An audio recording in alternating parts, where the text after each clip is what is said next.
বৰপেটা বিধানসভা সমষ্টিৰ অন্তৰ্গত সুন্দৰীদিয়া জিলা পৰিষদত অতুল বৰাৰ নিৰ্বাচনী সভা। সংবাদ মাধ্যমৰ আগত অতুল বৰাৰ মন্তব্য, উজনি অসমৰ বহু ঠাইত কংগ্ৰেছে প্ৰাৰ্থিত্ব দিব নোৱাৰিলে।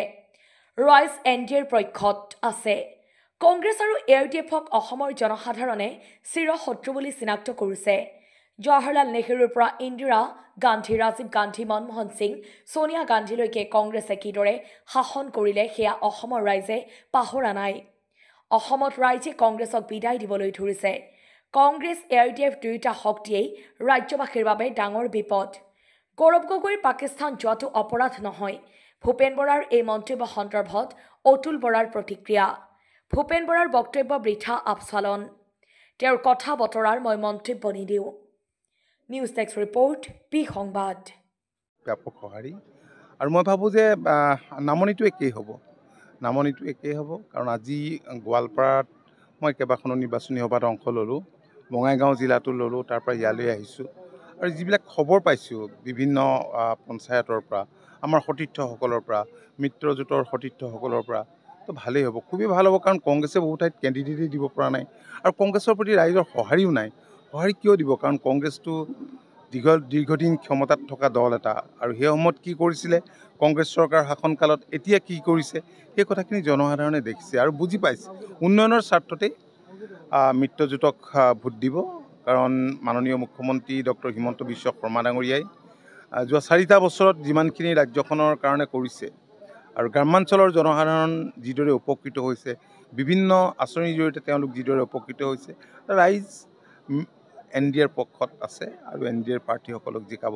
মই বৰপেটা আহিলোঁ, সুন্দৰীদিয়া সত্ৰত সেৱা ল'লোঁ, ডেকা সত্ৰাধিকাৰকো পালোঁ আৰু যেতিয়াই নিৰ্বাচন হয় বা বিভিন্ন সময়ত আমি সুন্দৰীদিয়া সত্ৰত আহোঁ, যোৱা লোকসভা নিৰ্বাচনতো আহিছিলোঁ আৰু ইয়াত মিত্ৰজোঁটৰ প্ৰাৰ্থী আছে, বিজেপিৰো আছে, অসম গণ পৰিষদৰো আছে আৰু ঐক্যবদ্ধভাৱে খুব সুসমন্বয়ৰ মাজেৰে কাম কাজবিলাক কৰি আছে। ৰাইজৰ সঁহাৰি পাইছে বুলি কৈছে। কেওগৰাকী প্ৰাৰ্থীলৈ আন্তৰিক শুভেচ্ছা জনাইছোঁ। মোৰ দৃঢ় বিশ্বাস ৰাইজৰ বিপুল সঁহাৰিত তেওঁলোক নিশ্চিত বিজয়ৰ সন্মুখীন হ'ব। যে কংগ্ৰেছ আৰু এআইডিএফ বদৰুদ্দিন আজমলৰ এই দুটা শক্তিক অসমৰ জনসাধাৰণে চিৰশত্ৰু বুলিয়ে হয়তো চিনাক্ত কৰিছে। কাৰণ চাওক, কংগ্ৰেছৰ জৱাহৰলাল নেহৰুৰ দিনৰ পৰাই, জৱাহৰলাল নেহৰুৱে কি কৰিছিল, আমাকতো বিদায় দিব বিচাৰিছিল এটা সময়ত। তাৰপিছত ইন্দিৰা গান্ধী আহিল, ইন্দিৰা গান্ধী ৰাহুল গান্ধীৰ দিনৰ পৰা মনমোহন সিং, সোনিয়া গান্ধীলৈকে কি ধৰণেৰে শাসন কৰিলে। কাৰণ সেই সময়ত কি কৰিছিল, দুৰ্নীতি, ভ্ৰষ্টাচাৰ, অপকৰ্ম, অন্যায়, অবিচাৰ, বঞ্চনা, এইবিলাকৰ কথা ৰাইজে পাহৰা নাই আৰু সেইকাৰণেই আজি দেশৰ অন্য প্ৰান্তৰ লগতে অসমতো কংগ্ৰেছক বিদায় দিবলৈ ধৰিছে। বিভিন্ন নিৰ্বাচনত তেওঁলোক বিপৰ্যয়ৰ সন্মুখীন হৈছে।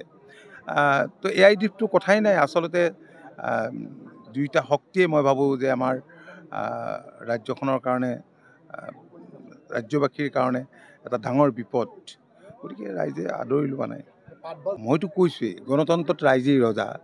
ৰাইজে বিচাৰিলেহে আজি আমি কোনোবা MLA হ'ম বা পঞ্চায়তৰ প্ৰতিনিধি হ'ব পাৰিব, MP হ'ব পাৰিব, চৰকাৰ কৰিব পাৰিব। ৰাইজ যেতিয়া নাথাকে, ৰাইজে খুব ভালদৰে চায় ৰাজনৈতিক নেতাবিলাকক, বিশেষকৈ ৰাজনৈতিক নেতাবিলাক কাছৰ ঘৰত থকাৰ দৰে। গতিকে ৰাইজে পৰ্যবেক্ষণ কৰিছে, ৰাইজে কিবা ভুল দেখিছে, ত্ৰুটি দেখিছে, সেইকাৰণে হয়তো তেনে এটা অৱস্থাত। চাওক, ভূপেন বৰাই বিভিন্ন সময়ত বিভিন্ন কথা বতৰা কয় আৰু তেওঁ এই গোটেই আচলতে কথা বতৰা মই ভাবোঁ যে বৃথা আস্ফালন। সেইকাৰণে ভূপেন বৰাৰ কোনো কথাত মই মন্তব্য দিব নোখোজোঁ।